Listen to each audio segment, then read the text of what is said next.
Toca o sino da Excelsior, Ivan, 7 horas e 32 minutos, né? 39, desculpe, 7h39, não perca a hora. Deixa eu receber aqui, dar bom dia ao nosso convidado de hoje, o Paulo César Martins, né, conselheiro deliberativo eleito aí da Petros, que vai falar com a gente aí sobre o equacionamento, que é o que atormenta aí os funcionários da Petrobras, da ativa, né, e os inativos também, aqueles que já estão aposentados e os pensionistas também. Deixa eu dar bom dia a Paulo César. Paulo César, seja bem-vindo aí ao programa Acorda para a Vida da Rádio Excelsior. Bom dia, Almir, bom dia aos ouvintes aqui da Rádio Excelsior. Estamos aqui à disposição aqui para as perguntas e questionamentos, inclusive dos ouvintes, né? Claro, tem muita gente da Petrobras, de aposentados e nativos que escutam a gente, o seu Carlos Prazeres e tantos outros aí que fazem parte aí da Petrobras. Primeiro, eu queria que você falasse o que é a Petros, né? Explicasse direitinho, tem muita gente que não sabe. Vou falar o que é a Petros. O que é a Petros? A Petros é um fundo de previdência onde o pessoal do sistema Petrobras, das empresas do sistema Petrobras, Transpetro, BR Distribuidora, eles aderem a essa fundação que administra um plano, ou vários planos, melhor dizendo, o maior deles o plano Petros, e ao aderir a esse contrato, durante a vida ativa ele contribui para esse fundo, juntamente com a Petrobras ou as demais empresas do sistema, e ao final da sua vida laborativa, esse fundo que foi criado passa a pagar uma aposentadoria suplementar ao que ele vai receber do INSS. Com isso, aquelas pessoas, no caso os trabalhadores lá do sistema Petrobras, que têm um salário acima da Previdência, do teto da Previdência, que hoje é R$ 5.700, hoje, né? E cada período foi um valor. No momento que as pessoas se aposentavam, você calcula a média salarial, verifica o valor do INSS que ele vai receber, e essa diferença entre a sua média salarial e o INSS é pago pela Petros. O plano é o primeiro da entidade, o plano Petros, foi criado em 1970, ou seja, ele existe há 49 anos, vem pagando regularmente em dia benefícios para hoje 65 mil aposentados pensionistas, e faltando ainda 10 mil companheiros da ativa virem a se aposentar nesse plano.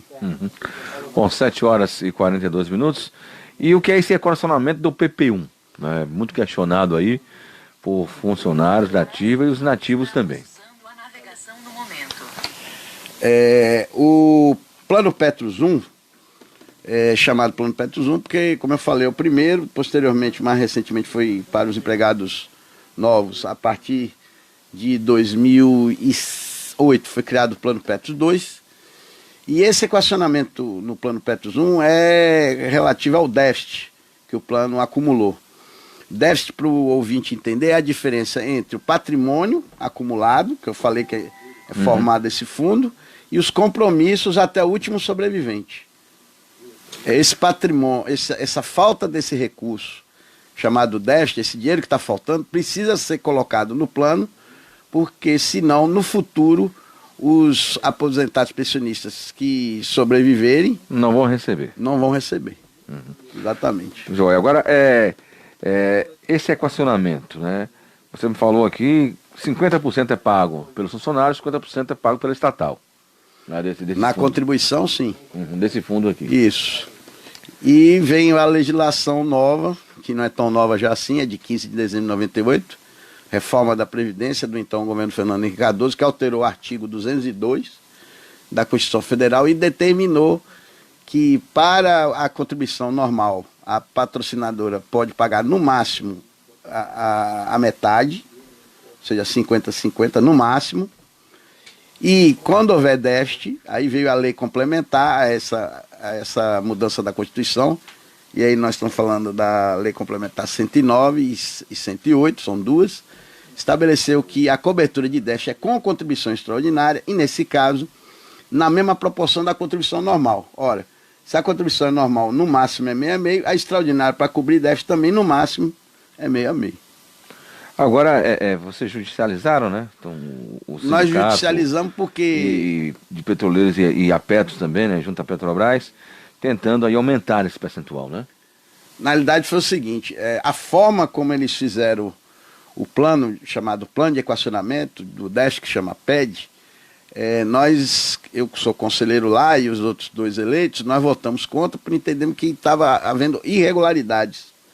Primeiro, a legislação não obriga a equacionar pelo déficit máximo, ela estabelece um limite de tolerância, mas o conselho lá decidiu, com voto contrário nosso, equacionar pelo valor máximo, o que a gente sabia que ia onerar muito os participantes assistidos do plano. Segundo, na hora de fazer a divisão desse déficit entre a patrocinadora e nós, participantes assistidos, a metade a Petrobras pagou e a outra metade, a Petrobras está pagando, melhor dizendo, e a outra metade, na hora de dividir, a Petrobras, com o consentimento da Petros, né? Lógico que a Petrobras indica os outros 3 conselheiros lá na Petros, e eles têm o voto de desempate, de forma que quando empata 3-3, o presidente desempata e o presidente é sempre um dos 3 indicados.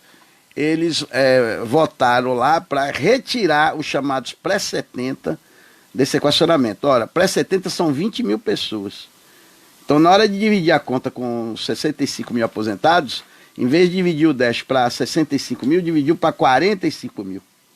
Rapaz, o que aumentou a conta dos chamados pós-70, porque tirou os pré-70 da conta. Acontece que o correto seria manter os pré-70 na divisão dessa conta e a contribuição extraordinária que eles pré-70 tivessem que pagar, a Petrobras deveria assumir. Isso porque nós temos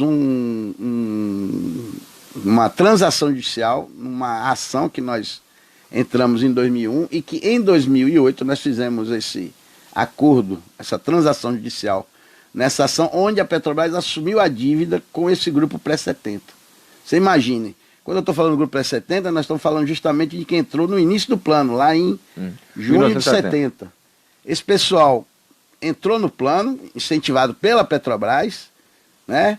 E os valores que deveriam ser pagos referente ao período anterior de trabalho deles, a Petrobras não pagou para o plano. Então, eles trouxeram para dentro do plano o seu tempo de previdência sem ter contribuído. É complicado, né? Bom, 7h46, deixa eu só fazer um registro aqui. Nosso ouvinte mandou aqui, por favor, peça a Coelba ir até a rua do Corte Grande, em Ondina. Tem uma árvore gigantesca lá que precisa ser retirada, viu? Tem fio de alta tensão e a prefeitura vem a fazer a poda. Então, primeiro, a Coelba tem que fazer a parte dela, né? Porque tem fios de alta tensão e depois a prefeitura finaliza. Bom, 7h46, deixa eu falar com o Carlos Prazeres, quer fazer pergunta aqui ao Paulo César Martins, conselheiro deliberativo, eleito aí da Petros. Carlos Prazeres, bom dia. Bom dia, companheiro Almir Santana, mais uma vez. Bom dia, Paulo César. Almir, Paulo César aí é um dos poucos na Petrobras e no Sindicato Nacional que conhece de Petros. Tá? A minha pergunta, Paulo, são 2. Primeiro, temos chance da gente deixar de pagar esse roubo, essa má administração, né? E a gente pagar sozinho no meu salário, Almir. É bom você falar aí, Paulo, sobre esse desconto, esse valor, para que os ouvintes em geral entendam que o trabalhador está sendo roubado nacionalmente e particularmente aí o da Petrobras por má gestão.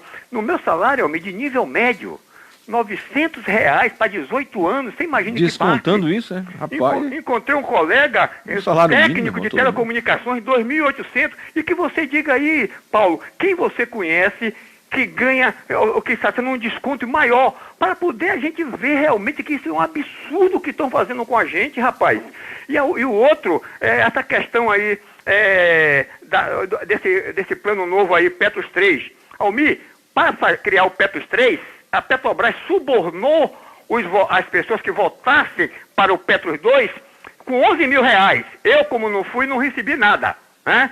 Agora ela está tentando subornar, enganando as pessoas com dinheiro que ela está oferecendo aí, quem faz os cálculos aí, tirando do seu próprio fundo lá, que vai prejudicar no mês a mês, e as pessoas às vezes vão no engodo e vão criar esse plano Petros 3, que é afundando de vez os pensionistas, companheiro Almir. Então, por favor, Paulo César, Deus ilumine você aí para você colocar o seu conhecimento para que as pessoas conheçam, não só os petroleiros, mas que a gente possa se defender aí dessa sanha, desses ladrões, que vamos dizer assim, né? Um abraço, meu filho, Deus lhe abençoe. Valeu, meu filho, um abraço. Bom, prazeres, uma saudação aí a você, dos ouvintes mais assíduos aqui da Excelsior. O que é que ocorre? A possibilidade de se livrar desse equacionamento na justiça é muito remota, porque como eu já estava aqui relatando, explicando para os ouvintes, trata-se de uma legislação que tem como base a mudança da Constituição Federal, artigo 202 e leis complementares, 108 e 109. E você só muda a legislação através de essa legislação através de um quórum qualificado no Congresso Nacional, ou seja, 2/3 da Câmara e 2/3 do Senado. Então, se hoje 2/3 da Câmara e do Senado estão massacrando os trabalhadores e aposentados com ataques da reforma da Previdência, retirando direitos dos trabalhadores, nós estamos falando aí de milhões, né, de trabalhadores, muito mais difícil a gente conseguir no Congresso Nacional alterar essa legislação para poder parar de prejudicar 2, 3 milhões de participantes assistidos dos fundos de pensão, Caixa Econômica, Petrobras, Correios e demais estatais. Portanto, eu não vejo muita possibilidade de reverter isso na justiça, a não ser que a gente consiga alterar a legislação, que é muito complicado. O que nós estamos tentando para resolver esse problema é estabelecer novos planos de previdência de benefício definido, ou seja, com a mesma estrutura do atual plano Petros, diferente desse PP3 que você corretamente está informando aí que é muito perigoso aderir ao plano Petros 3, porque no atual plano Petros e nos novos que a gente estamos negociando dentro do grupo de trabalho com a Petrobras e com a Petros, você mantém a participação da Petrobras até o último sobrevivente no custeio. Uhum.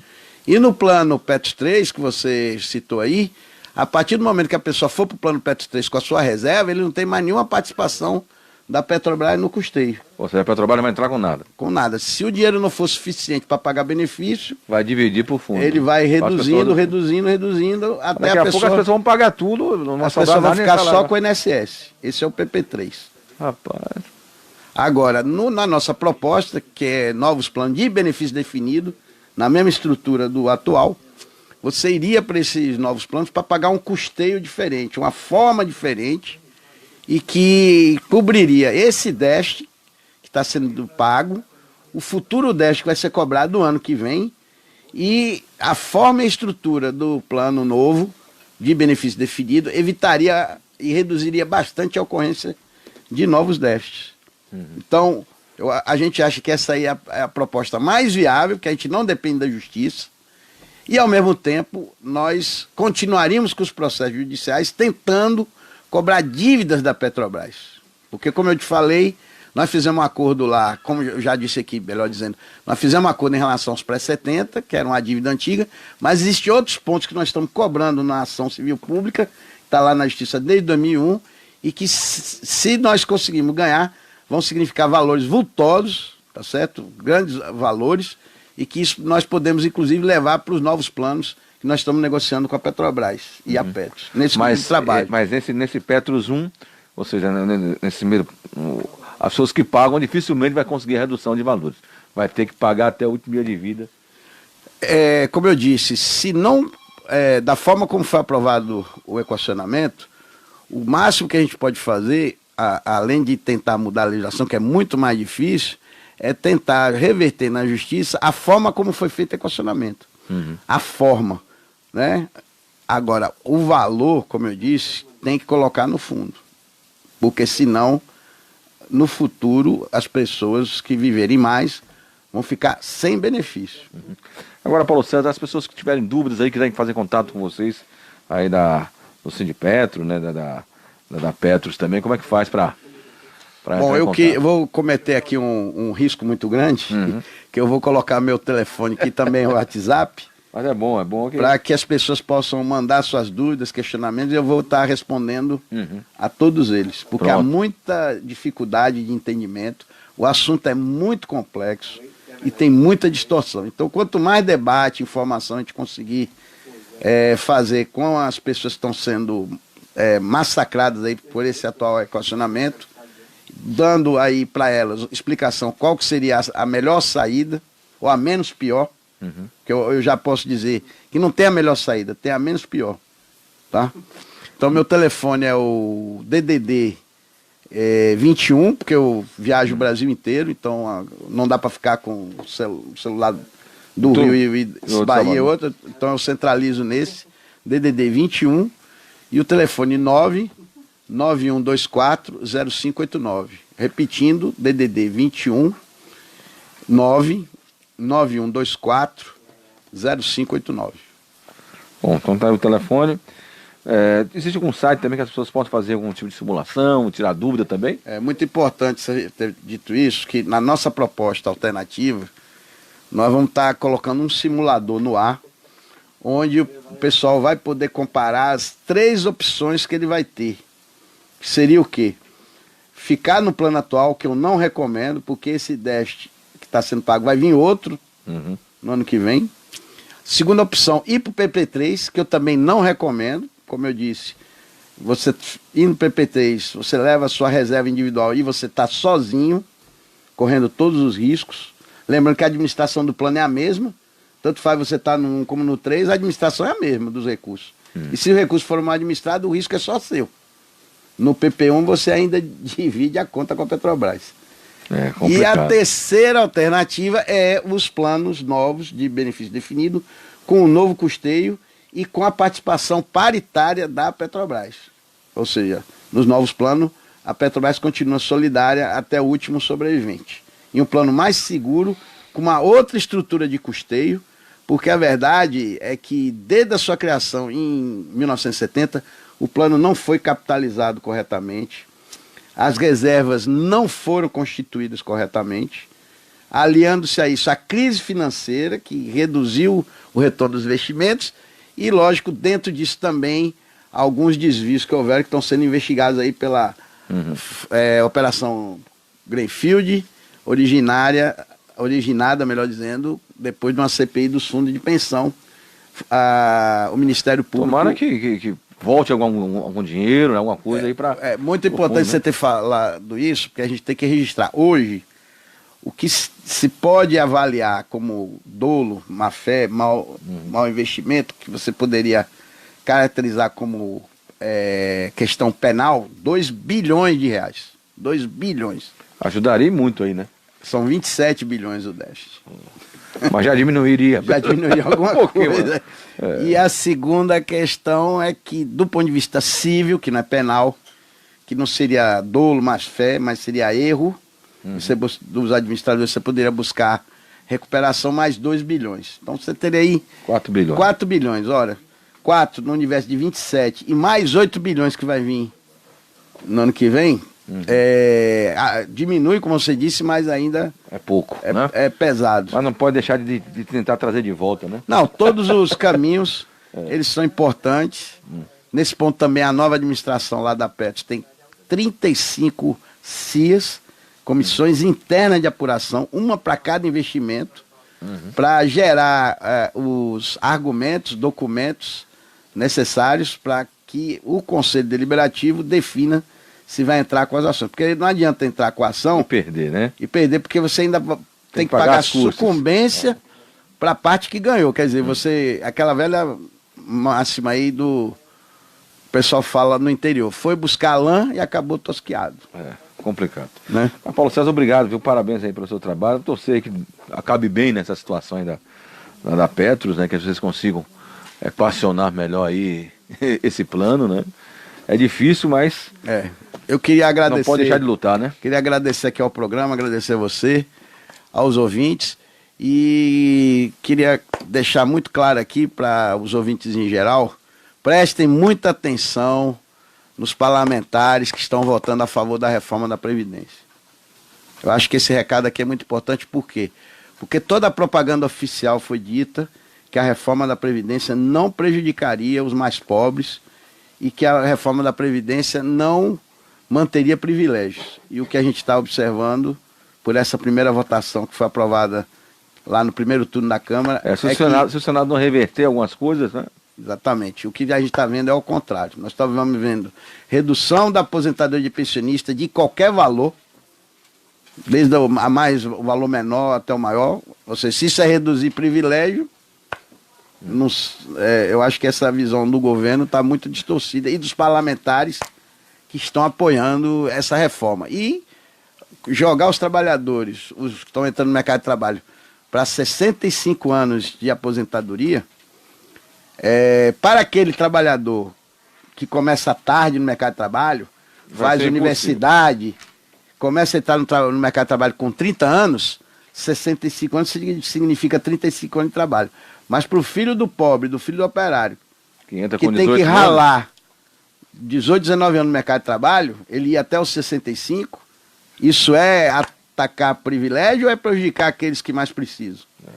É o inverso. Tem que ser revisto aí no Senado, é fazer pressão para o Senado, né? Mas, Paulo César, obrigado aí pela sua participação, né? Vamos desejar aí que vocês consigam avanços aí importantes para a classe trabalhadora. Um abraço, meu irmão. Obrigado pela participação aqui no programa Acorda para a Vida da Rádio Excelsior. Um abraço, obrigado a você e aos ouvintes. Bom, 7 horas e 59 minutos, só trazer essa nota aqui. Programa que destina verba para manter criança em creche muda nessa segunda-feira. A Prefeitura anuncia nessa segunda-feira, dia 29, a reformulação do programa Primeiro Passo, que destina aí auxílio financeiro para famílias manterem crianças em idade de creche e pré-escola, nas localidades onde não há unidade pública ou conveniada de ensino. O prefeito da Semineto detalha as novidades que envolvem a elevação do valor do auxílio, que atualmente é de R$50 por criança, e deve haver um aumento disso aí. A reformulação vai atingir 20 mil famílias soteropolitanas beneficiadas aí com o primeiro passo. E tem as datas aí de calendário, depois a gente traz mais informações. 8 horas em ponto, Acorda para a Vida fica por aqui. Na sequência, Patrícia Tosta com Saúde no Ar. Fernando Cabuz, na FM 106,1 com Alô Excelsior. Depois dele tem o Josanel Barreto, campeão de audiência com Alô Excelsior. E o Fernando Cabuz com Manhã Excelsior. Tchau, tchau, até amanhã, fica com Deus. O sino na Excelsior está ao meio. Como é que é? Na voz do Senhor do Bonfim. Pela manhã no Acorda pra Vida, com a missa. Acorda pra Vida.